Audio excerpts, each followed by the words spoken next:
we shed light on the issues of domestic abuse faced by men that typically lie in the shadows of society. Joining us today is well-known chef, author, self-made millionaire David Manal, who is an advocate for men's rights. Domestic violence is not just between partners in an intimate relationship. It extends to violence in the same household. David Manal had endured abuse from his father and witnessed the abuse of his mother. He vowed never to become like his dad. From the streets of Amman to becoming one of the most celebrated chefs, David changed his mindset and experienced a journey of healing. Tell us, what was it like growing up when you were a child?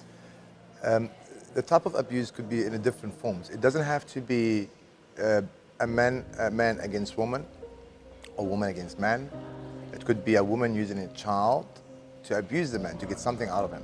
It could be a woman using the situation that she's in a relationship and use other men that is got wives and blackmail the people. So there is different forms of abuse. It could be from a person to a person, a company to a person.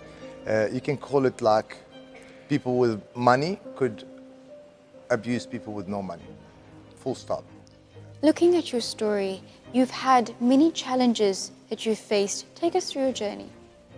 My book wasn't really about success. My book was about my life story. It's about, how I was abused as a kid. An abused kid by his father is not going to go and grow an abused father. A kid that sees the father used to hit the mother, he would not grow and hit his wife. So I've wrote about it. I've wrote about how I left home of the age of 15. I wrote about what mommy told me life is 3 20s. Your first 20, you can do whatever you want. Your second 20, if you don't make it in life. It does look like you've come from a very tough background. When your life goes like this, you wake up every day and there's a line, you feel like this means you are dead if you do everything every day. But if you're up and down and your life is a drama and you're moving, this is when your heart moves. So at that time, it was just, you wake up, you do this, and it was just like dead. And you go and you watch people and you just have to become like a sheep. I don't like to follow, I'm not a sheep. So that's what it is. I decided this is not for me, and I left. Age of 15, I just left. I left the house, and I'm slowly, from there I had to work as a cleaner because I want to study music. Your determination is an inspiration to us all. What message could you give to our victims of domestic abuse?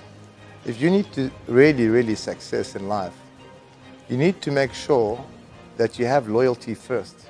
And you need to make sure that the trust and the right partner is not about how you're going to make money. It's about how you're going to make it with who.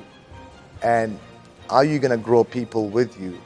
That's what it's about. Because if you're going to sit in the same place, selling the same cans every day, you're not becoming more. If you're growing people, you will grow yourself. Because if you're not greedy, you're going to make more. This was the whole thing about it. So the advice is, don't wait for the lotto ticket. Don't sit and wait for it. Just get more than one degree. Work more than one job. Do more than one thing. Trust me. I could be a plumber. I could be a chef. I could be a musician. I could be anything I want. Thank you very much for joining us today.